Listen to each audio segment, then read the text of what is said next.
Good morning, good afternoon, and good evening. On behalf of American Tamil Entrepreneurs Association, we welcome you all and glad to share that so many friends from all over the world joined this conference. Thank you so much.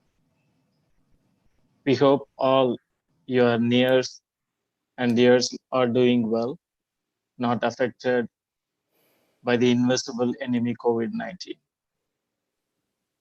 Let me start this event with a thank you note to the moderator, panelists, and our dear core team members. Within a very short period of time, they came together and made this event possible. Thank you so much. And as all you know, this event is hosted by American Tamil Entrepreneurs Association, short we call ATEA, a nonprofit organization started in 2016 that cultivates entrepreneurship among members of Tamil community in North America. Our tagline is link, learn, and lead.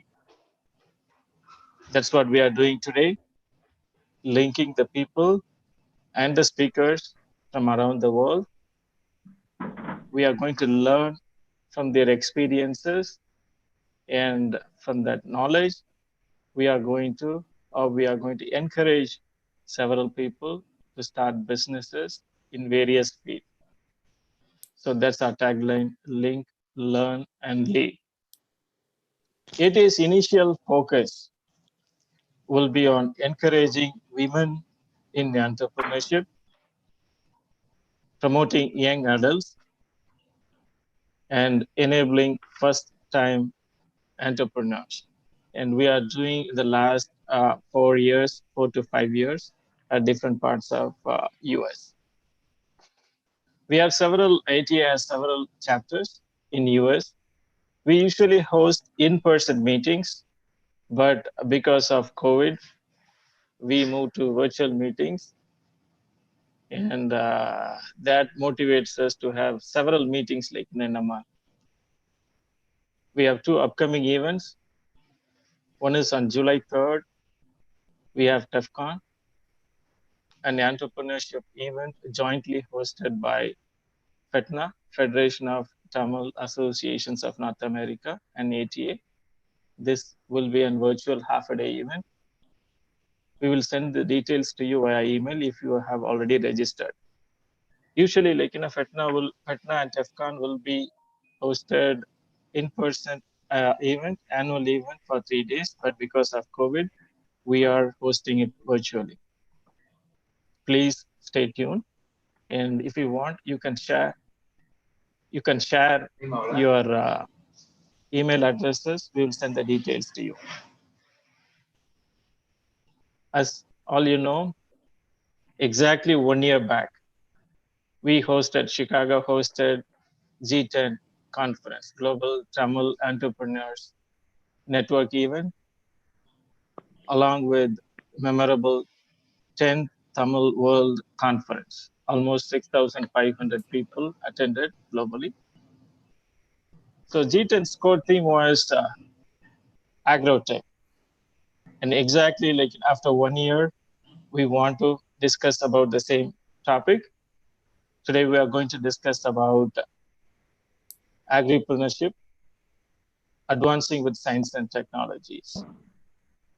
We have excellent moderator and wonderful panelists from around the world who are going to share their knowledges about business opportunities in smart farming, organic farming, post-harvesting, food quality and distribution, and farming opportunities in Africa. When we are thinking about how we can do this thing in agriculture, that thing in agriculture in various countries, we are proud that these leaders, these speakers, they see that those changes already in the last several years, and now they have traveled further, now enjoying or going to enjoy the yield or harvest. Now it's the time to learn from them. I'm also happy to share that two women leaders in this panel, Priya Varadheesh and Saalai Manikam, are from Varadheesh soil, deep roots into Varadheesh soil. Yes, from old Tirunelveli district. I'm so proud of. So we have three panelists, Saalai Manikam, Vimal Arokiaraj, and Dr. Manikam Annamalai. Suddenly it struck about the names today morning. Saalai Manikam. Saalai in Tamil, it's called in English, it's called road. Saalai Manikam, she laid roads for us to travel to South Africa and other countries to expand agriculture and other business opportunities. Same like Vimal Arokiaraj. Arokiaraj. Arogya means healthy. He is doing organic farming in big scale in Tamil Nadu. He is taking care of health of our people. Likewise, Manikam Annamalai. Manikam means ruby. We have precious people in this panel, and thank you. And now I want to introduce the moderator, Priya Varadheesh, and she is from our Chicago area. Many of us know. About her background, she has bachelor's degree in computer science from Madurai Kamaraj University and MS, master's degree in management information system from Northern Illinois, and also several diplomas from US and bachelor's degree in farming technologies. And she has worked actually in several fields, in IT fields, leading key roles. Many of you might be thinking like she is in US, maybe a CTO or CTO leading technology team. No, you might be wrong. Because of her passion in agriculture, she went to India in 2002, and she is doing organic farming in Kodaikanal since 2002. And at this time, I want to mention about Varadheesh, her husband, a CTO of a leading retail company, very supportive to Priya's efforts. And he not only took care of the family over here and also take care of daughter education, and he plans for Priya from US. So thank you, Varadheesh. And her experiences. She started kitchen farming 20 years back, and her experience 20 years, and then went on to community farming, community gardening for 8 years, and commercial farming since 2012 in India. She is doing commercial farming fully in India. Now she is focusing on rural economy, reverse migration into villages, tribal women empowerment, building family farmer concept, in short, family doctor, to build a healthy society and small farmers, self-sustained livelihood, agro-based rural tourism development. And she visits various schools and colleges, giving about organic farming and several topics related to agriculture.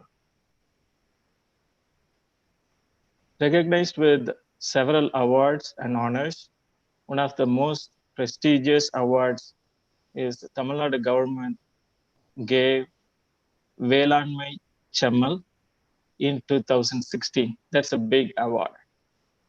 And Another key point, she was mentored by our farming guru, Dr. Namalwar and Sri Subhash Palaikar. She's not only involved in agriculture alone, she was one of the 25 keynote speakers from around the globe on rural tourism at the International Rural Tourism Conference held at Delhi in 2018. Another big achievement, she has so far planted 80,000 trees in Tamil Nadu. 80,000 trees so far. She's also part of NGO, Nambike Viludhal, which addresses farmers and environment issues. And many of our Chicago friends are part of it. And I want to note another, before handing over the mic to Priya, I want to mention one other thing. During Varada storm in Tamil Nadu, she drove herself with relief materials and distributed to several villages. At that time, no one can enter into many villages. So she, along with few people, boldly drove and distributed. Thank you, Priya. And Priya, it's your time now to inspire all of us and take us to the green world. Thank you so much, Shiva. I thought you were going to just give a brief intro, and that was a very detailed intro. And namaste, everyone. I would first love to thank American Tamil Entrepreneurs Association for giving me this opportunity. And let's just jump into the program. Let me introduce the speakers to you, the panelists. First, Mr. Vimal Arokiaraj. He's an aerospace engineer, and he's done his master's at Canada, and then he worked as an energy consultant.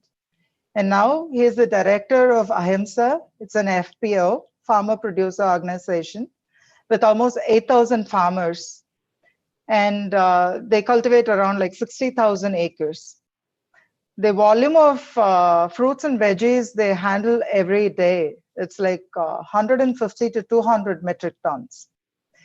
They don't discriminate like organic farmers and chemical farmers. They support both of them.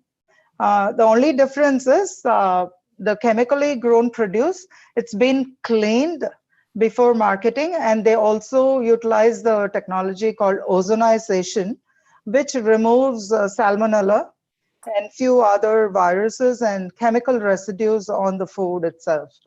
So in the southern part of India, they're the #1 in doing this, and they want to take healthy food to the society.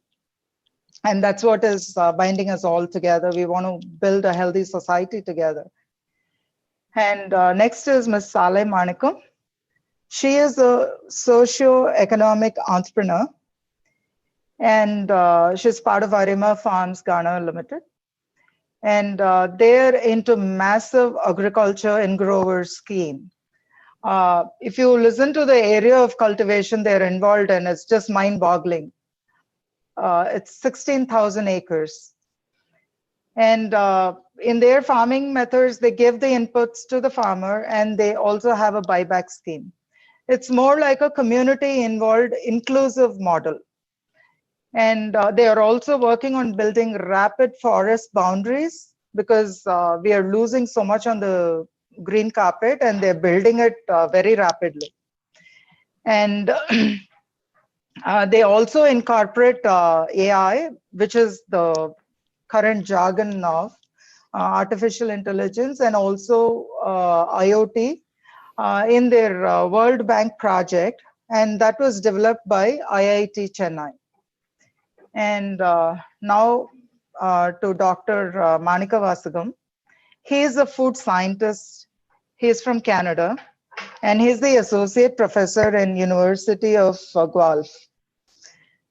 He was working earlier in a cigarette company. Yeah, you heard me right, a cigarette company, and then French fries company as well. Then he being in food industry, he knows how it affects the health. So he decided to build a healthy society and wanted to choose to work only with a healthy food. So now he is developing, and his main focus is healthy food products, and he's also emphasizing on the quality. So how I have categorized this entire session is, I have grouped it as three parts. One is producing, which is obviously the farmers produce food. So the production aspect and what are all the business opportunities in the production side. And the next one is the post-harvest. Now you have produced, what do you do after you produce all the produce, right? And the business avenues in that. And finally, okay, now you have produced, you have value added it. What do you do with it? Obviously, you have to sell it. So what is the distribution channel and what are all the avenues possible? Right. So let me keep this as a question answer session. And if the viewers, they have other questions that we haven't handled, you can just type a question in the YouTube link, in the YouTube comment section. So we will compile all the questions later and follow it up with you. So you don't have to worry like, oh, how will I get the answers for my questions? And the first question is to Vimal, because he's been into a lot of production and has been working with a lot of farmers. Vimal, what do you think we can work on if you want to get agriculture in the business perspective? What are all the avenues possible there? First of all, good morning, everybody. And good morning. Thank you, Priya. And thanks, friends. It's a pleasure meeting. This is the first time for me, this type of participating in this type of Zoom Agripreneur meeting. So there are a lot of fields available, especially in the production like as in the farms. I hope I'm clear. Yes. Okay. So to start with, actually, I'll just explain to you what are all the fields that we are tying up with and what we are doing. First is the seed production. So then second comes the fertilizer part, where the fertigation, nutrition, pestigation, all these things are concerned. And then comes the contract farming part. So we are working on several, it's a different stages. And then comes the engineering. In the engineering, there are some sub headings like structural, electronics, irrigation equipment. Everything can be divided into different business groups itself. Then comes the Agri, IT and AI, animal husbandry, all those things. Especially as we are, for all these things in India, in Tamil Nadu, we have a lot of subsidies. We are closely working with the government. Since we are almost in the front, we are in the front line in the farmer producer company. So we are eligible for all the subsidy these things, like different schemes are available for seed production. National Horticulture Mission (NHM) schemes are available where you get 80 to 90% subsidies if you want to set up. In case anybody who's because now the market is opening. So far it was held by very few seed companies. Now the Tamil Nadu market has been opened. The government has opened for all. They are inviting all type of joint ventures like farmer producer company and there is public-private partnerships. So anybody who's having a seed knowledge or technology who can improve the quality of our seeds and we can convert into a business, they are welcome. We are there to support them. So in the seed production, some 80% subsidy is available with the NHM, National Horticulture Mission, and we can facilitate them or we can do a joint venture with them. And also the same thing with the fertilizer, like organic fertilizer, all nutrition, pestigation, all organic inputs, manufacturing. The government, it's giving almost like 60% subsidies are available. Nowadays, it is in the previous days, in the past, it's not so easy. Only the corporate companies were enjoying all these type of schemes. Now it has been open to farmer producer companies and even the joint venture partners, whoever is willing to open their, start the business here.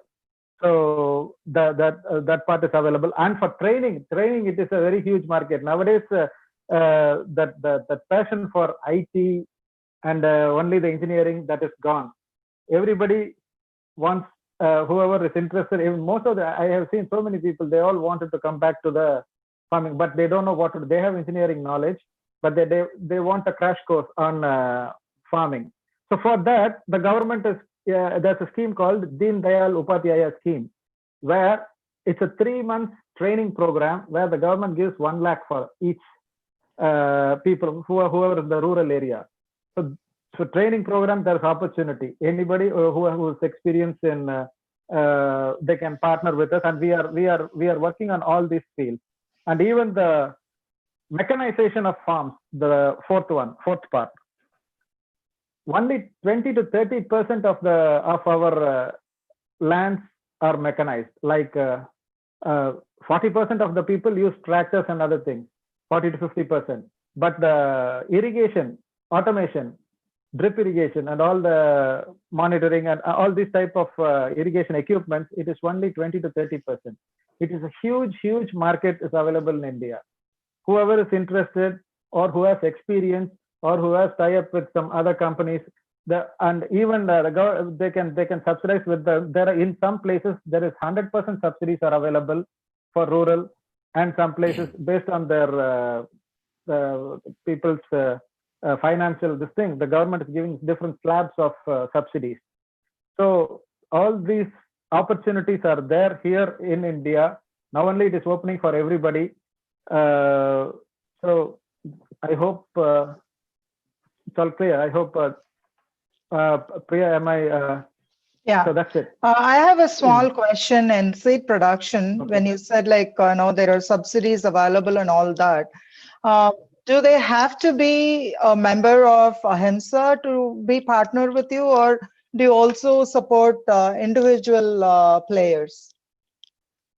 Yeah, right now we are supporting individual players, and so we are also planning from some Korean. Yeah, Korean individual players we can support. Yes. And the kind of seed production, I had a small question, because people are so concerned with genetically modified, food and seeds and everything. So now there is a big awareness on healthy options. And will you be focusing on open pollination, or how is the seed production done? Do you give them the technology for that? Do you train? Yeah. Yes. But actually, this genetically modification, we are now in India, it's in Tamil Nadu, nobody prefers, and it's also banned almost. So hybrid, okay, yes, we can go for hybrid, because 100% organic seeds, the pollination, whatever you said, all these things, any type of seed production, we don't allow GMO. Only that is not allowed. But the rest of all things, any type of support, help, it can be given, whether they are individual players or partnering with Ahimsa, we can support them in any way. Yes, ATEA is trying to encourage more people coming into agro sector. So when you say that, there are people with a little bit background on agriculture, there are a lot of newcomers. So how is it do you teach them the technology and support setting up the businesses, or how does it work? Sure, ma'am. We also involve in contract farming. We also, if they want a training, so I told you, that we are also giving training in tie-up with the government. So and MSME also is now entering into the agriculture training program. So certificates will be given by them, and based on that, if they would like to give as a contract farming as a buyback, we can tie up with them, or give the technology and everything. They can do their own farming and they can sell it. Anyway, we are ready to support them, because it is a huge business, and nobody can hold it. Nobody can try to hold it by themselves. Yeah, perfect. And now the next question is to Ms. Saalai. You were talking about smart farm space. So if you can give a brief intro on what does that mean? It's all sounding jargon because there are people like completely out of agri background, right? Like IT or who are like wanting to venture into agriculture. So if you can shed some light on what is smart farm space and also all the business opportunities available in that, it'll be a big help. Greetings to everyone. Manakam.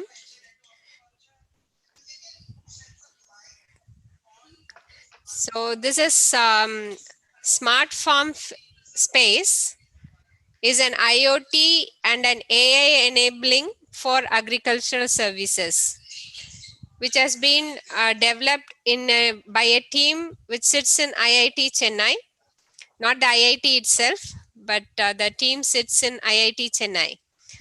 And like Priya was saying, thank you for it, Priya. It is all our vision. We are yet to achieve it, but hopefully we are moving towards success.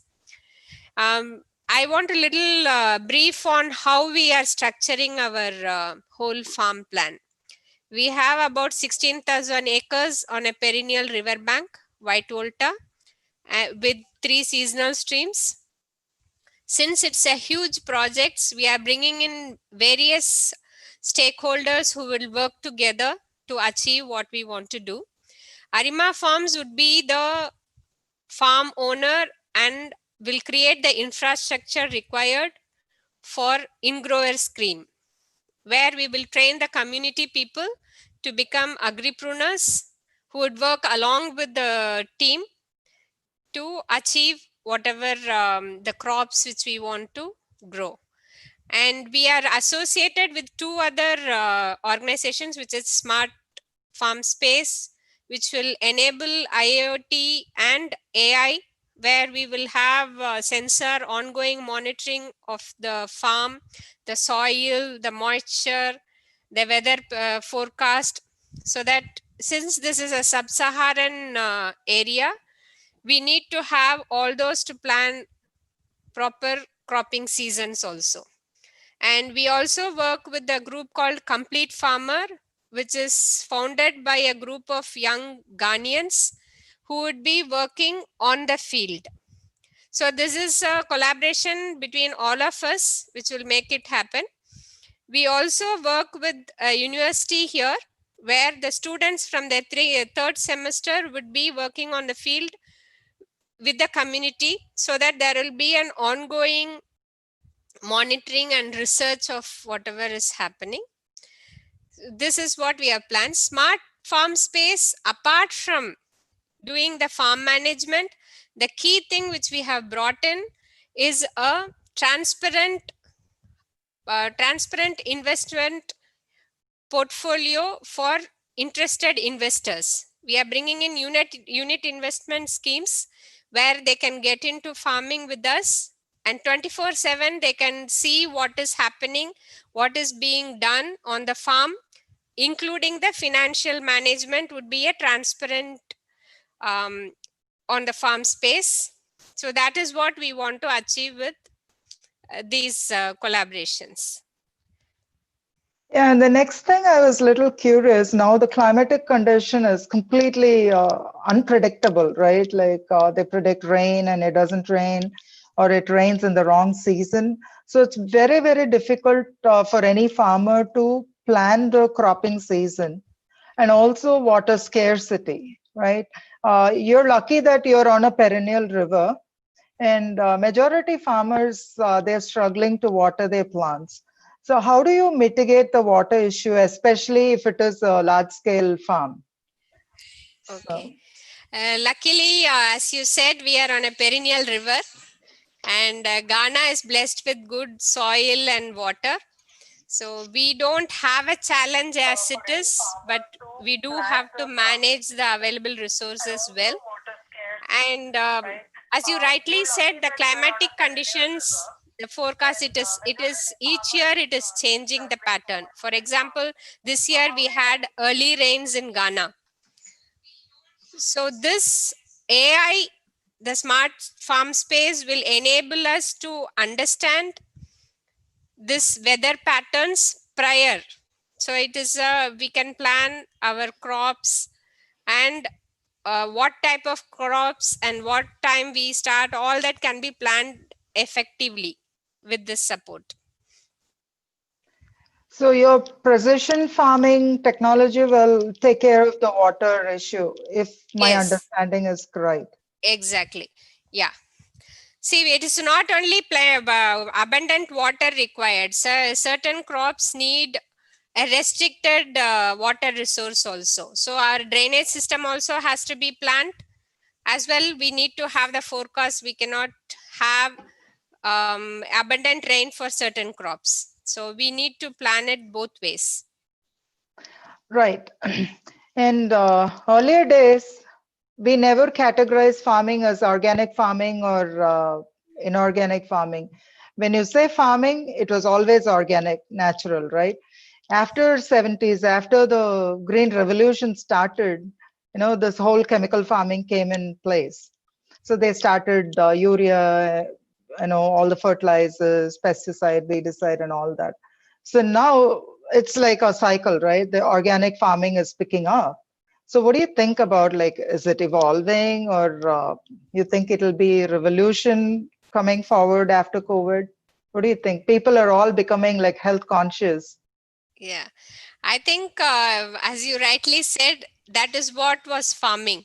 I think we deviated from what was the basis and got into too much of chemicals, and we are now realizing that and getting back to our basic systems. We could call it a revolution also, and of course it is evolving also, because it is taking various dimensions. Not only what was existing, we are learning from the existing systems, and with the experience we are trying to evolve into new systems also, which are pro organic. Let us not say it is organic, we can call it more natural farming, because organic, it's not just organic, we can say more natural oriented, eco oriented farming. And we are also looking at a possibility where we don't go for monocropping also, which is against nature. We try to bring a balance of long term crops with short term crops, orchards, and horticulture, and open field crops. It's a mix which would be bringing, and it will be an integrated farm. Though it is a large scale, we are thinking of units which will consist of all these components. Yeah, see, being a farmer, I face a lot of challenges, right? So when you say integrated farm and mechanization, it's kind of like confusing for us, because mechanization is possible in a monocrop setup. When you say multi-crop integrated farm, how do you mechanize the harvesting part of it? Okay, so we have a periphery. What we have planned is a periphery of rapid forest, which will not be mechanized, cannot be mechanized, but for 50 acre will be a unit. A periphery would be the rapid forest, while the 50 acres would be crops, which would be a mix of crops, but it would have its own designated areas, which will be planned according to the mechanization. That is how it will be designed. So when you say, like, investment on a smart farm space, they can buy units from you if they have existing farmland, for example, in India. Are you working with any of the farmers in India, helping them set up with the AI and everything? Okay, that is part of our plan. Though we are first going to implement one season in our own farm, then we would be taking to other stakeholders. And the best part is the AI and IoT can be implemented into very small whole farms also. It needn't be only large scale farming. It can be for 1 acre plots also, less than 1 acre. It can be for your own garden also, house garden also. So this is the viability, and with the IT development recently happening, you can store everything and receive the data through the cloud. That is good. And we are even ongoing planning technical support also through this smart farm space. That's giving us a lot of hope, as farmers. Thank you so much. Thank you, And Priya. Doctor, coming to the food scientist, right? You have done so much research on the food. Give us some light on blue ocean technology in food industry. You're on mute. Doctor, you're on mute. Yeah. Okay. Vanakkam, Priya. Blue ocean strategy is a business concept. It was developed by some businessman 15 years ago. So whenever people want to start business or expand their existing business, we always have the tendency to look for the current demand, right? So now Vimal is very successful in organic farming, right? So immediately we tend to start something similar to that because there is a huge demand for organic products. But business doesn't work or should not work in that way. So what was his concept? So he just so if you look at the earth, 70% of the surface is filled with water, right? Ocean, blue ocean. So we have, let us assume we have business opportunities in any field, including agro-food sector. 70% of the oceans, like huge opportunities. So whatever is the existing business is like small red dots here and there where people have identified. So even though opportunities are available throughout the blue ocean, there are some spots people have identified there is a potential.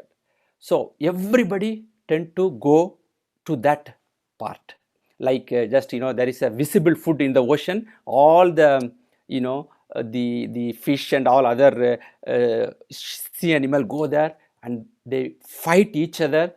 Obviously the outcome will be definitely blood, right? So that's what they mention as the red area, red spots. So if we follow the same approach, okay, there is a demand for this one, then immediately we go there. So there are challenges, right? Definitely the competition will be very, very tough, number one. Number two, even if you win the competition, if you are successful in that area, the share, the amount of food you are going to get from that competition will be very, very little. So we should not follow that approach, especially people who are trying to start something new. Let us invest or let us do something in agriculture. There are huge opportunities. So blue ocean strategy, so many opportunities. So they have identified step-by-step approach, how to follow that. It's a book actually published in 2005, I think. So many companies used that concept and they are successful, very, very successful. So they have identified steps. Okay, so what are the steps? So it's like organized research, like so organized approach you can definitely follow and become very successful in agri business. I would like to give you a couple of examples in agri food.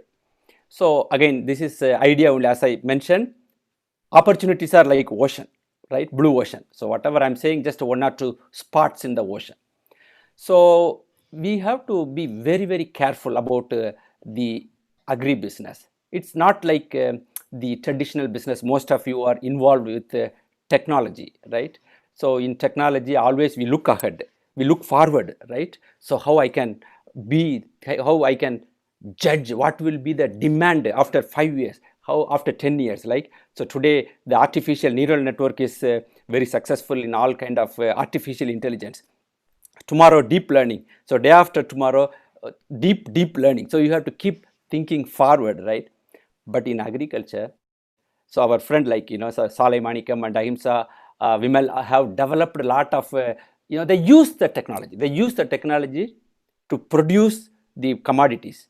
After that, we don't need to apply too much technology, right? Rice is rice, wheat is wheat, tomato is tomato, that's it. So what are you going to do further again? So I think I would say, if you look at the time machine, so if the technology based business moving forward, whereas agri based business should go backward actually.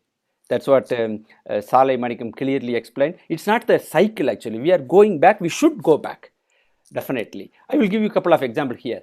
So rice is really, in India and many places, inevitable, right?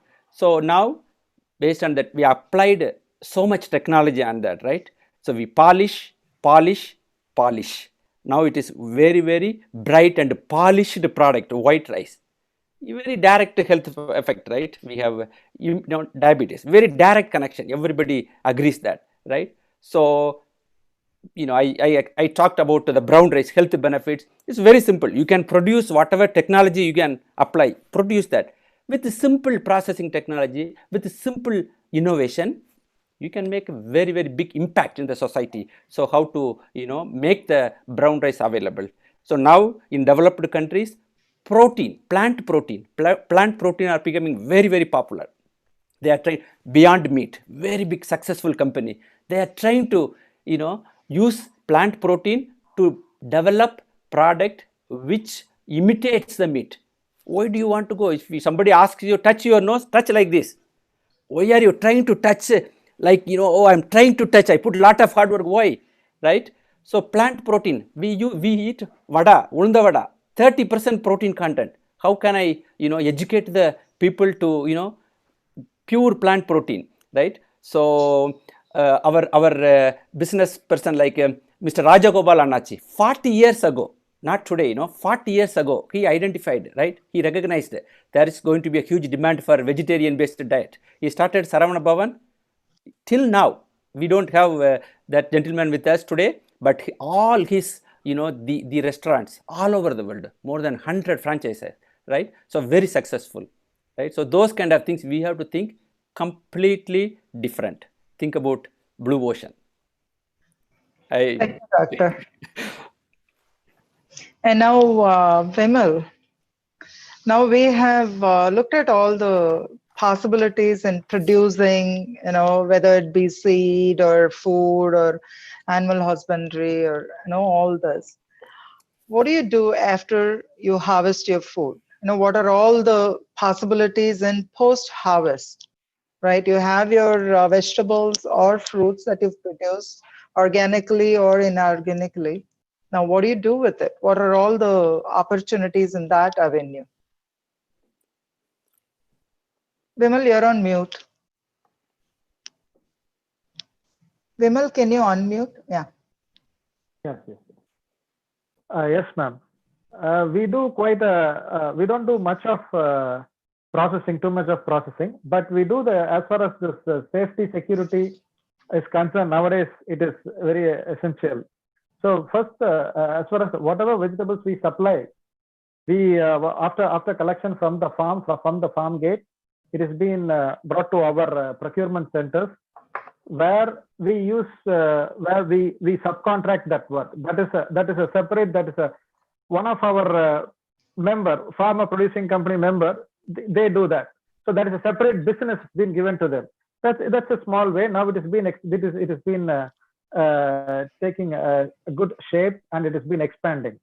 So they do the segregation, grading, and we have fully automatic washing line. That is zone 1, zone 2, where we clean them with bubble washing, and then the ozonation process comes. Here we are educating our farmers not to put too much of pesticide, not to use too much of fertilizer, but still at some stage because they have this fear, if the pest attack comes, the loss, they cannot bear it. So in the last minute, they somehow they put some. So but with the same kind of pesticide over the surface, we cannot deliver it to the people. It is very harmful, and they don't wash it in.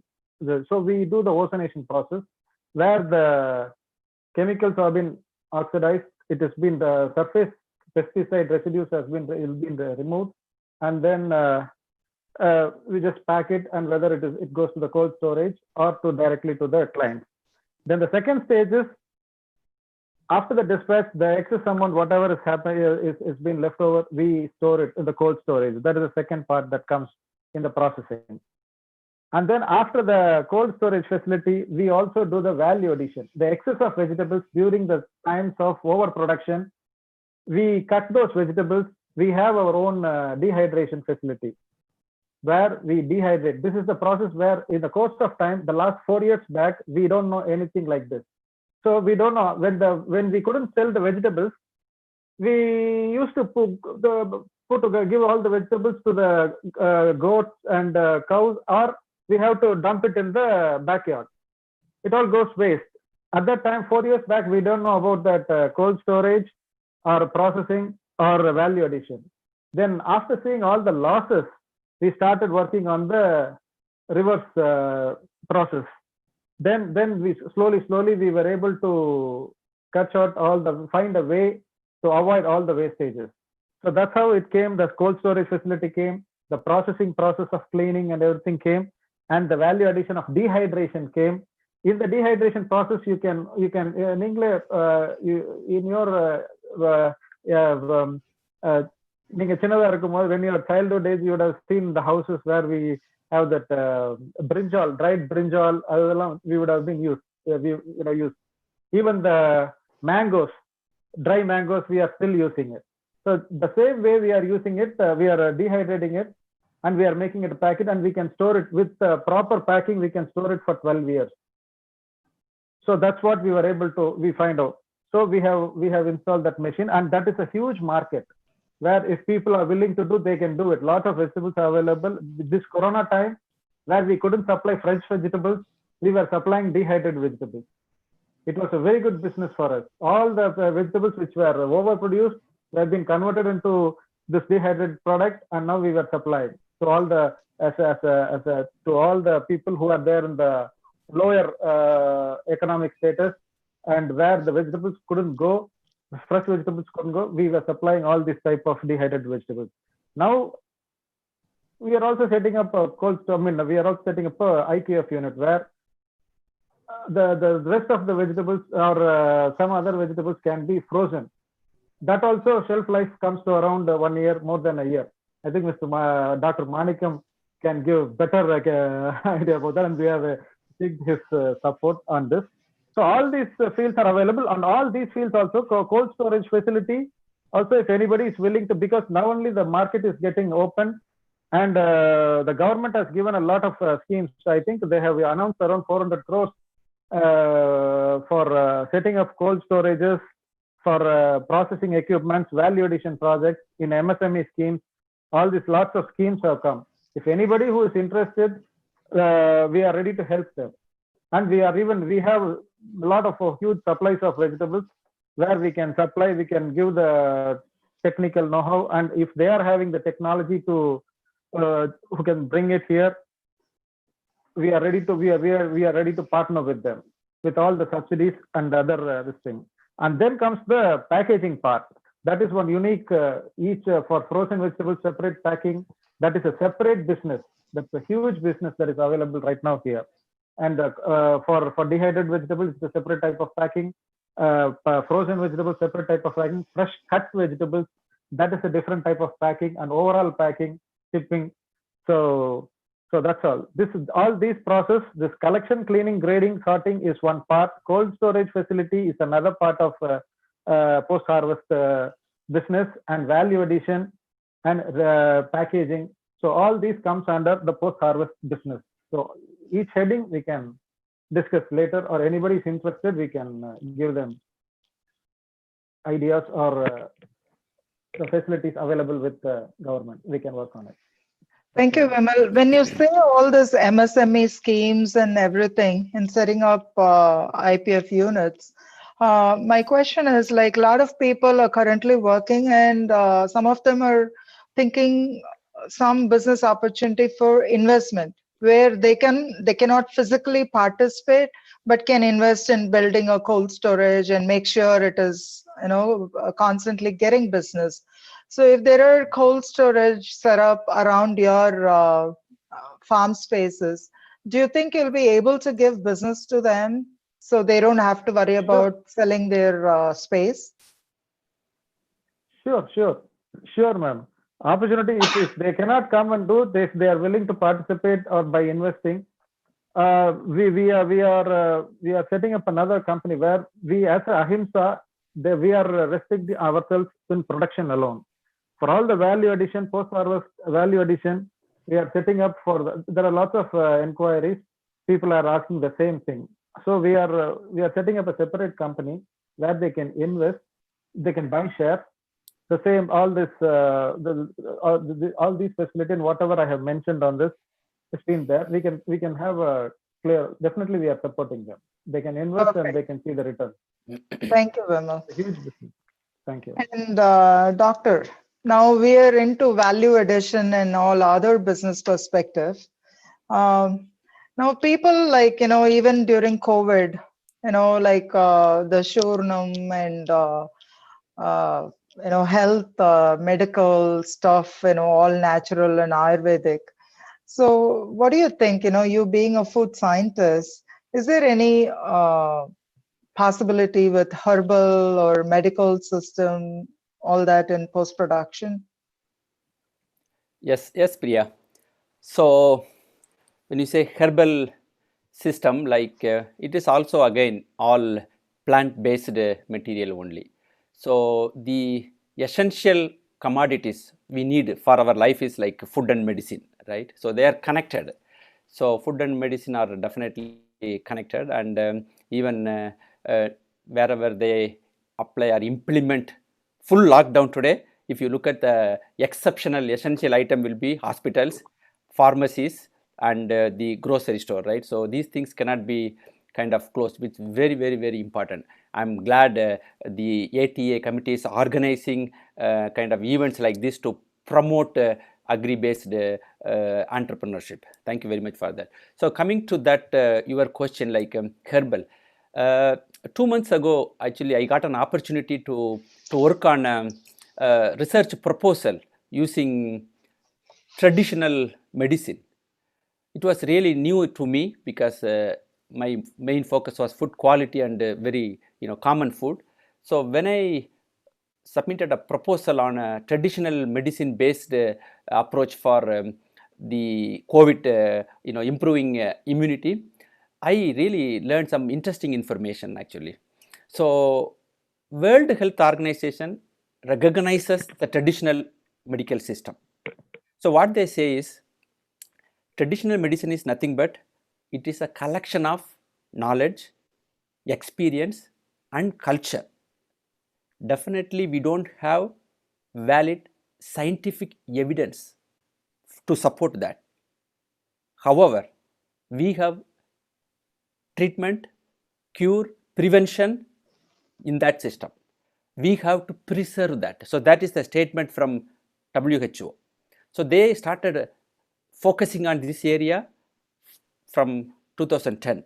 So they are trying to do a lot of kind of collection of literature and how to make it useful to the humanity. So in that way, it is definitely very, very important. So our main, it's I myself personally saw success. One of my friends last month, he had some problem. He lives in Canada. So he had some problem like, I don't want to, because I'm not a medical doctor, I don't want to get into trouble. So the so-called, our medical doctors, they said, we don't have any medicine for that. So if you don't have pain, live with that. If you start getting pain, just come and admit here, we will remove that organ. Okay. So that was the comment given by the doctor, and he was waiting for the pain 1 month, adjusting whatever is the uncomfort he was having. So then he talked to his grandfather about this one, and he got shocked. Don't do that. Follow this Siddha medicine. Then somehow he got that one, and within a week, you won't believe that he is fine now, and his ultrasound scan clearly shows that. So when I say that, huge opportunities. So always we talk about old culture, old tradition. We are looking for all the archaeology approach, like, oh, we got Keeladis, our Thaimadi, we got old pottery. We have lots of treasure. Our ancestors have saved treasure for us, all the people. Now, entrepreneurs, we have to explore that. If you go to Siddha medical system, I was reading that. So in the National Institute of Siddha, they say like the system was in practice 10,000 years before Christ's birth. So more than 10,000 years, I don't know how they found that. So it is available, but somehow now the current system is completely spoiled. Like the people who got training in that area, they feel like they are not confident. So the system is like that, but I could see huge opportunities in that area. Again, you can identify. So now this opportunity is not like, you cannot be a kind of business person like just investing money. You have to put little bit effort to bring the technology and to convince the people, so that I would see huge opportunities.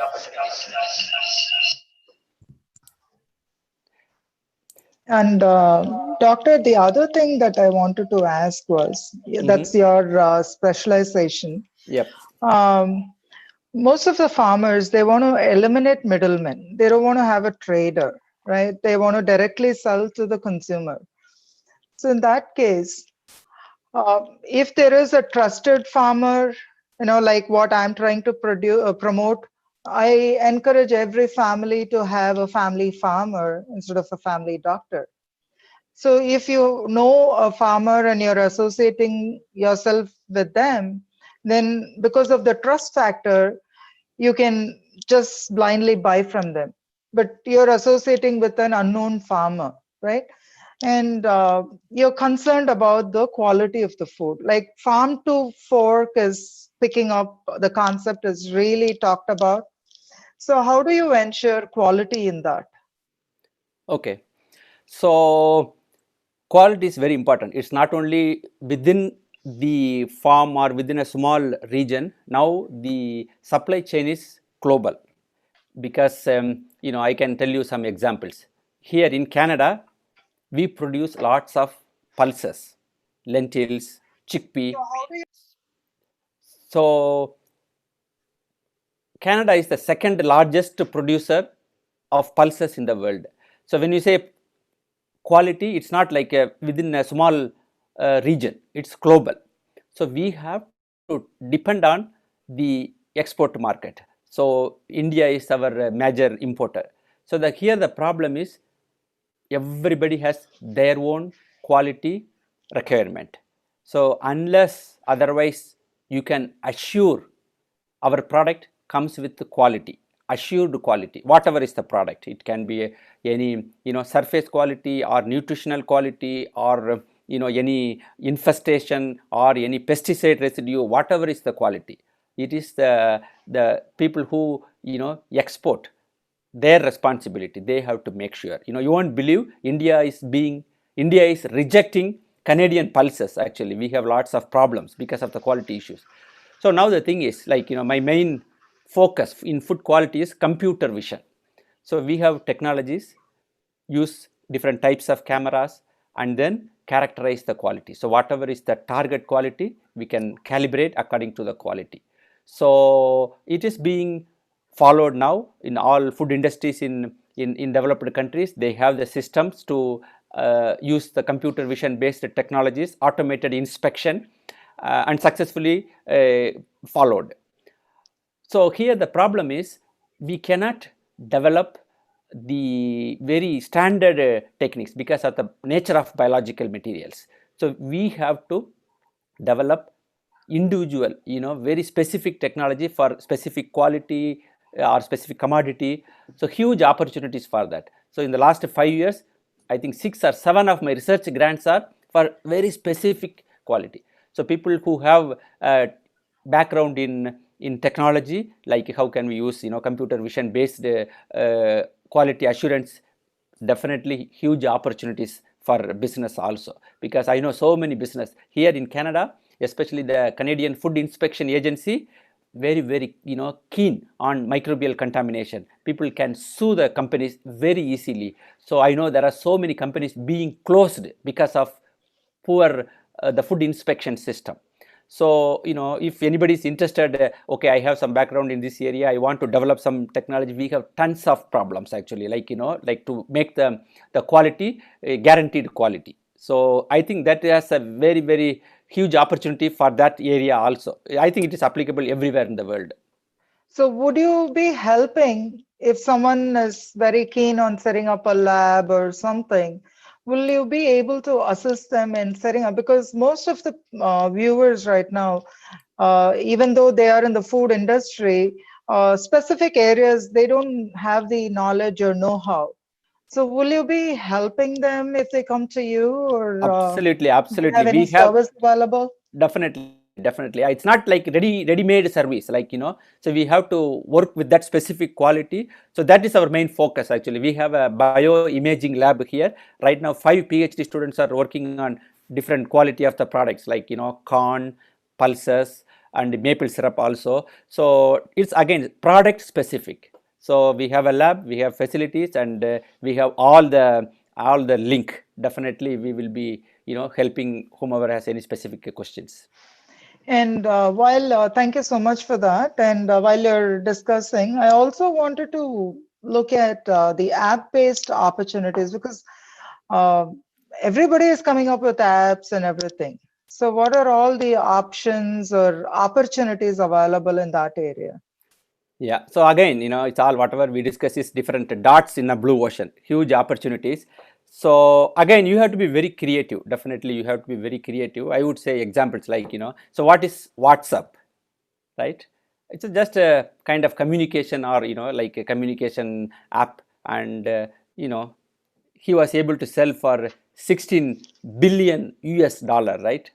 It's a company like that. There are so many, right? The Uber company, it's a kind of app, right? People can utilize that. We have Airbnb.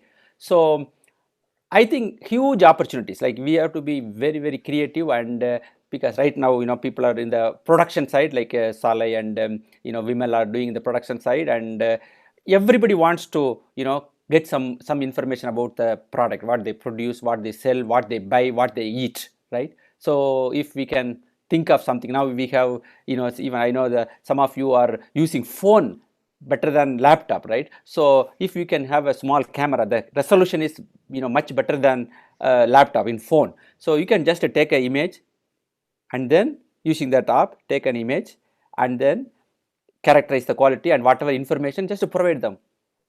Definitely people will love to. Nowadays we don't even meet a doctor. I use that Invisalign. I don't know, you may be familiar with that. So the doctor said you don't need to come, otherwise we have to go every month. Now there is an app for that. So that automatically monitors how it aligns your teeth, and what type of adjustment you have to make. So it's up to our imagination, Priya. Thank you so much, Doctor. And Saalai ma'am, you were talking about the statistics in rice production and all that, right? Like Ghana is focusing on exporting. Initially they were, and now they're importing. So the post-production supply, right? Like especially when you are going to produce in very large scale, right? Like 16,000 acres. I cannot even imagine walking around the field or even driving around the field. It takes like several days to go around the field, I guess. What are all the options available for supply chain and all that? Okay, so as you rightly said, previously Ghana was an exporter of rice, which now has become a huge importer of rice. Now government is taking steps to stop the importation gradually and focus on local production. And here there are robust systems which are being put in place for storage, processing, packaging, and transporting these products. We are planning it in our own system also. We are not stopping only with cultivation. We'll be storing, and post-harvest drying and processing will also be done, and packaged. Um, as you as Ghana has been importing, it's not only the private market, but the government of Ghana has been importing in huge quantities. So the government departments themselves will be the procurement agencies for rice itself. Apart from that, we are focusing on maize, soya, groundnuts. We are also planning mango orchards. So it is not just these. And we are also planning on value addition on certain products. Ghana has 3 huge breweries which consume lot of corn grid, and poultry is another industry which requires to grow, and feed mills are in big demand. Now poultry feed is being imported, which could be produced here because all the raw material is grown in Ghana. So it's huge, like it is huge. There is a huge opportunity in Ghana, and there is a support system, though we are not subsidized by the government. We do have other support systems which we work on. Thank you. And now agriculture in India has become an expensive option, right? Like if people don't inherit their agricultural land from forefathers, they have to buy. You know, they are very passionate about, you know, living in a natural environment. So many people, even my friends, you know, they say like, oh, how did you go back? Was it difficult? You know, so they are keen, but the real estate has gone up so high. It makes agriculture a very, very unviable option in India. So if we cannot invest or buy farmland in India, are there any opportunities to invest or buy land in Ghana? Because Africa has got like rich soil, and you know the labor is very cheap, the land is very cheap. So what do you think? And I also was like keen on understanding the safety and the terrorism aspect, because now the whole world is kind of like all agitated. They want to live in a very safe place because violence is all over, you know. So people, when they invest, they want to also understand the safety aspect of it. So you have been living in West Africa, so you will be able to give us better understanding in that perspective, you know, investing in Africa and things like that.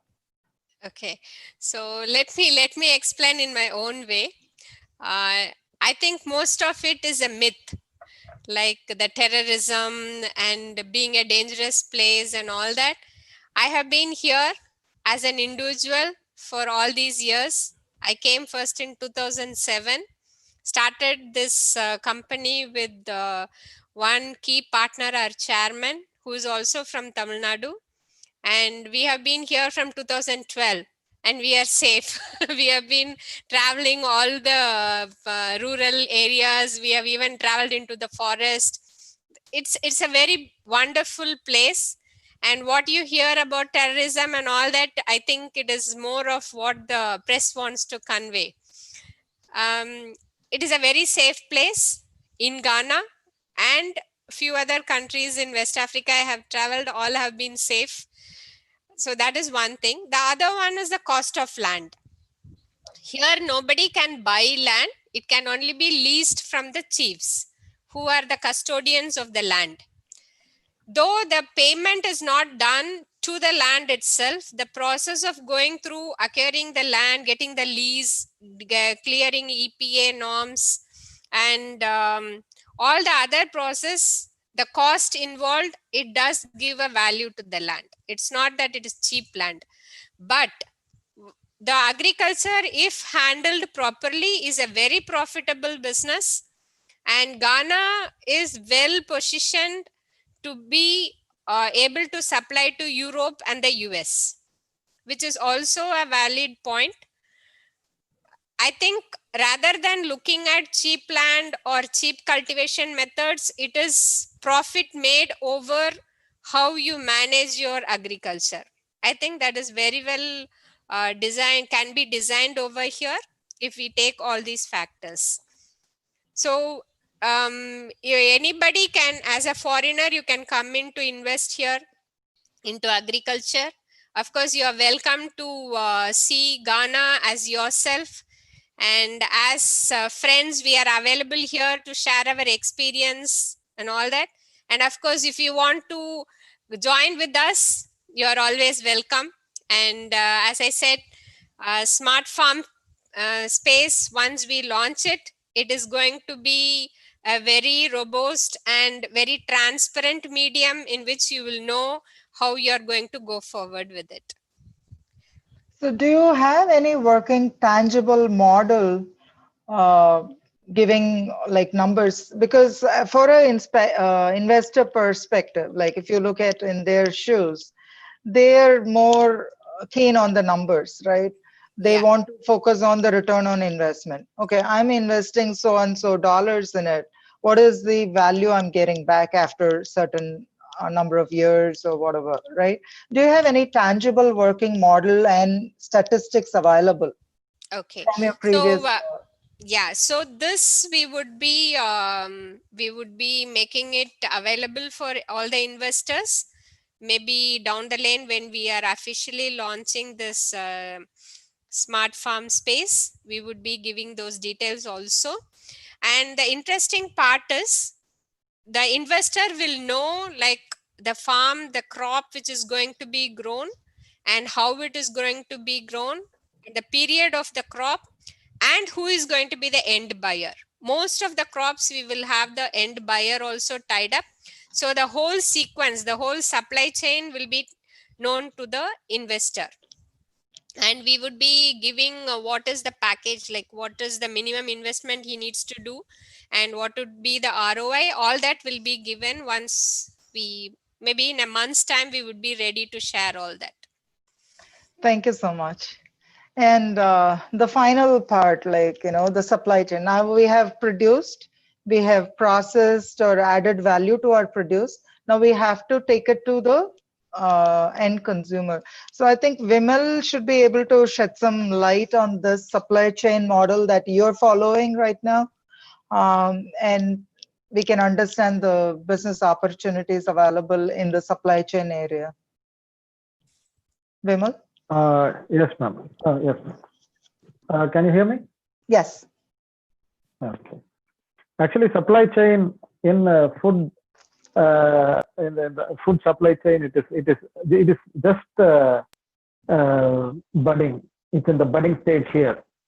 Now, as of because so far it was not anybody can produce will be there. All the things will come to Coimbatore, and everybody has to use their own type of transportation to take it from the wholesale market.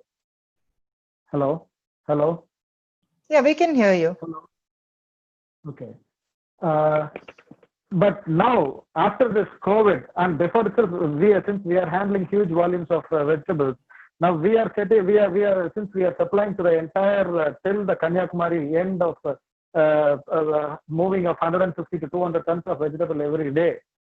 There is we ourselves were very much thrilled to see to monitor the movement using the technology, and moreover, it is whatever we are using, whatever it's only the 10% of this thing. That is, it starts from state to state movement. That is procuring the produce that is not in our place. That is the potato and the onions that have been moved from other states. Hello, hello. Yeah, we can hear you. Hello. Yeah, okay. Yeah, currently my all the video pictures got solved. That's why I got a doubt. Okay.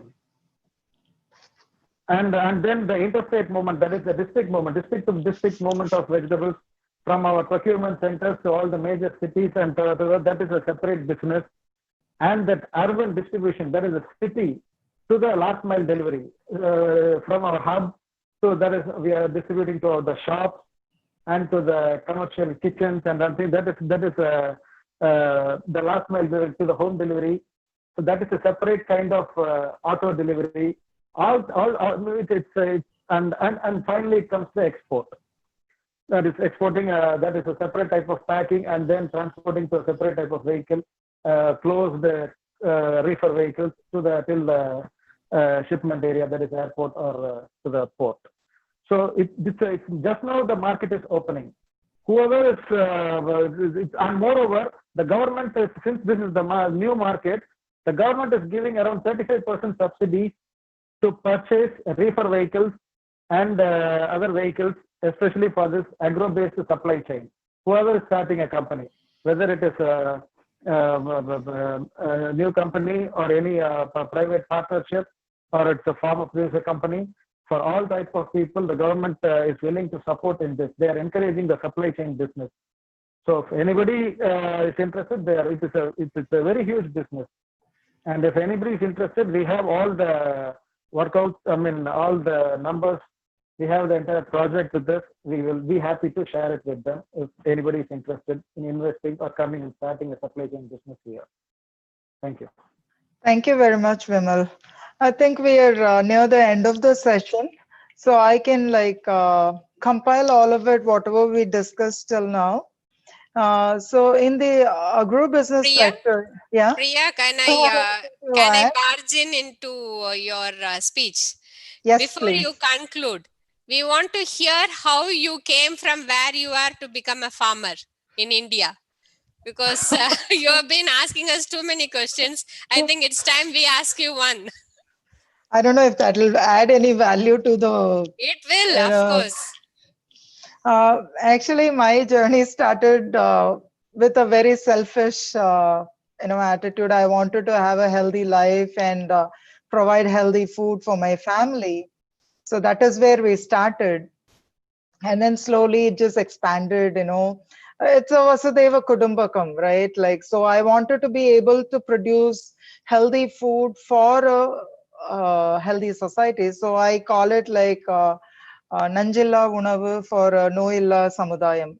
That's my kind of ambition and vision that I was looking. And then I moved to India in 2012. And after I went there, that is when I saw people didn't even know what was going on with their food, including me. If I didn't get into the food industry, I wouldn't have understood that at all. So when I went into the food industry and started diving deeper, I saw all the adulteration that's happening and how food is being handled. Then I said, okay, I'm producing healthy food on one side, I'm very happy about it, ethical farming and everything. But how do I educate people? People don't have time. So slowly that journey kind of, made me connect with people, touch so many people's lives. So it's kind of like an addiction, right? Like when one family completely converts into a healthy living, that gives you energy to go reach out to more people. So it kind of became a movement. I actually wanted to reach to younger group, which is easier to change the habits. Like it was very hard for me to change my, several years of habit that I have developed. But in an younger generation, it's easier before they adopt too much. So we started working with a lot of school children and college kids, educating them. See, we can only introduce certain things. Following and going in that direction is up to them. Now, you cannot force anything on anybody. We can just give them an exposure, eye-opener and education on that area. So, and that was very well received. So me getting invited as a motivation speaker for schools and colleges, I said okay, now when I go there, the audience I reach is very limited, right? Just in that school. So why not bring people to the farm? So that emerged as agro-based tourism. So we have a resort in our farm where people can come stay, enjoy their farm stay there. And we also educate them on healthy food, as well as when you say health, it's just not food, your physical fitness, your mental fitness, everything matters. So we are working on a conservation forest there, trying to collect all the endangered species of herbs and trees and everything. So it's becoming more of a healing forest. A lot of my friends who have come and stayed there, they give me testimonials, right? Like they have issues sleeping in the night. And at the estate, they said like they had very sound, undisturbed sleep. Things like that. That gives us a lot more energy to work. And the food is uh, grown everywhere. Literally we grow a food forest. So even the landscape, it's completely edible landscape. So we encourage people to indulge in nature. So we don't have televisions in the cottage, and people seem to have not missed it at all because they're completely, uh, engrossed in the nature around them. So that is what I do, educate people. I work with a lot of tribal women and small farmers, trying to, support their livelihood, just giving them some skills so they can, improve their economical status. And I'm more concerned about the rural economy. And I want to focus on creating jobs in the rural areas so we can work on reverse migration, bring back all the people who left the village for their living can come back into the village, because the villages are much more cleaner. The quality of life is beautiful there, for whatever little you earn there, the quality of life when you compare with the urban, it's amazing. I went from Chicago into a very, very remote village, and I absolutely love it. You give me $1 million, I won't come back to, I can visit, but I always want to go back to my paradise. So I think people will understand only when they have the opportunity. So that's in short, like what I'm doing. That is wonderful. That's a university of ideas and execution. And you said there was nothing to share with us. Thank you, Priya. Thank you so much. Priya, this is Shiva. Sorry to interrupt. So to venture into business, we need the family support, and most of the listeners are from US or Canada. And I want to hear a few words from your husband, Varadheesh, how he is supporting. Varadheesh, can you turn on your video and audio? Can you see me? Can you hear me? Yep. Okay, so I was not planning for this. So he just asked me to connect and asking me questions. But I would say that it is Priya's vision, right? And what she wanted to do, and she was clear about that.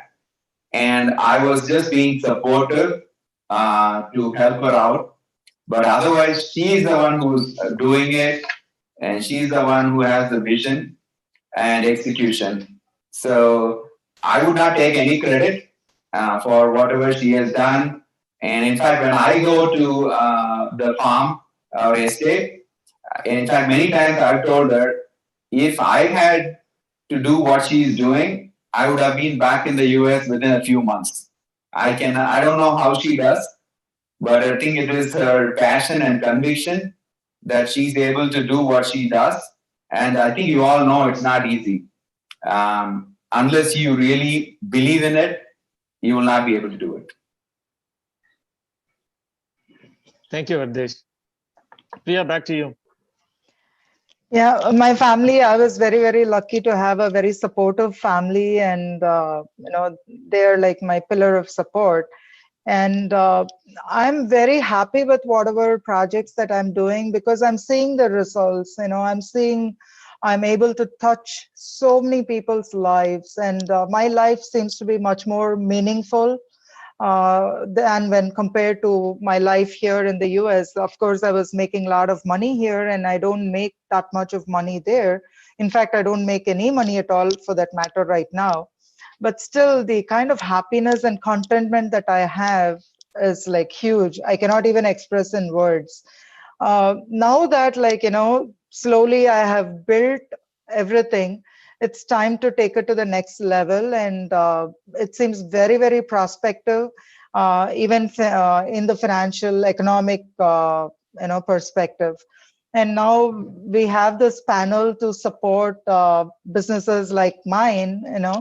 I think with the technology, we can take it to the next level. And a lot of viewers, of course, they're also keen on understanding what are all the business perspective, they can venture in. So I want to just brief from all the notes that I've taken after the speakers were talking. So one is the seed production, like Vimal was mentioning, so much of government support is available, and so they can go into that, or fertilizer production, right? Everybody is talking about organic farming, so fertilizer production as such, like um, compost, vermicompost is a big industry that's coming up now. So that can be an avenue, and the knowledge transfer training centers. And then again, obviously, contract farming. If you want to have a sure business, right? Like you don't want to be producing and then not being able to sell it, because you're dealing with perishable. So when you have a market, like, okay, every day I have an order for like 500 kilos of tomatoes or whatever. So contract farming is one avenue. And the next is irrigation equipments. And again, like IT, if you have technology background, then people can invest in AI and IoT and animal husbandry and things like that in agriculture business. And then the post-harvest business, like, collection agencies, cleaning, grading and sorting, package units, and cold storage facilities, and obviously value addition. Value addition is going to go a big way. It's going to revolutionize, because the ready to eat food, that's a big investment opportunity, because people don't have the time. Even though, like, my vision is to have a kitchen garden in every home, people complain they don't have time, and they have to just make time. For people who are traveling, who don't have time at all, ready to eat food is a blessing in disguise. So that's another huge industry to look at. And obviously supply chain, the transport fleet, and distribution centers, and obviously containers for export and things like that. So we have a lot of potential areas where agro-based businesses can be looked at, and health as well, right? Like you can go for medicinal herbal plants, you can produce them, you can value add them. And you would have heard like moringa powder, that's like just ruling the world right now. Every backyard used to have a moringa tree earlier, and now people have moved into apartment and everything. So you can have a lot of avenues, and I request people to reach out to ATEA for further help or support, so we can connect you with the subject matter expert.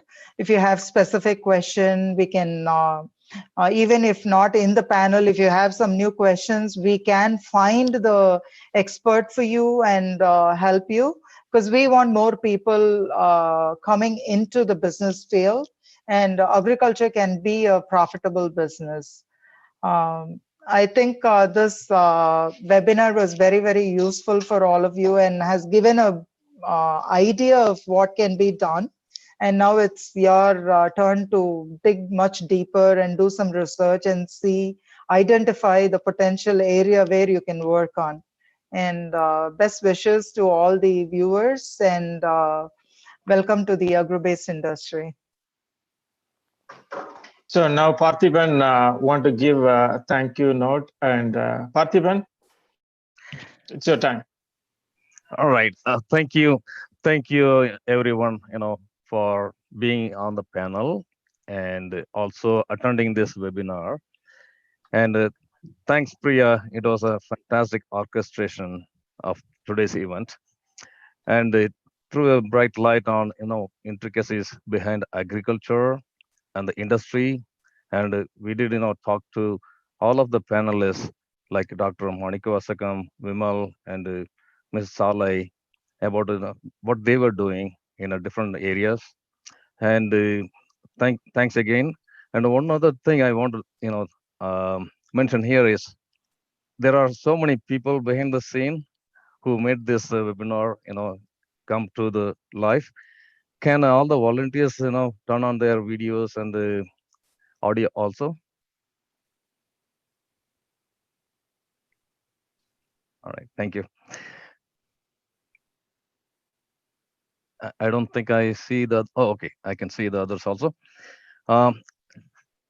Siva, it is, Siva is one of the main pillars here. He had been a very big motivation for us as volunteers, and he had been giving up with a lot of ideas for us. This is one of the webinar we decided to come on present. There are more webinars in the pipeline. Please, everybody who is attending the webinar today, please stay tuned and register with us so that you will get the information to your email. And also, I want to name the volunteers who are behind this webinar. Registration is managed by Gopi. Thank you, Gopi. And Ravi and Sundar behind the marketing. Thank you, guys. And the Bala, all the technology stuff we are seeing here is only coming from Bala. Thanks, Bala. And Muthuswami, Sri, Vasu, and Velu. Velu is also one of the key member here. Gave us a lot of ideas for this webinar. And Satish and Prakash from ATEA. He is the secretary of ATEA. Veera and Varadheesh. He is a CTO of one of the retail company, and we all saw Varadheesh. He's one of the supporting person for Priya. And thank you, Varadheesh. And another thing is, we want to thank the panelists, Vimal, Saalai, and Dr. Manikavasagan one more time. Thank you. All right. Thank you. Thank you very much for the opportunity. All right. Thank you all. Thank you. Thank you, everyone. All right. Thanks, everyone. Thank you.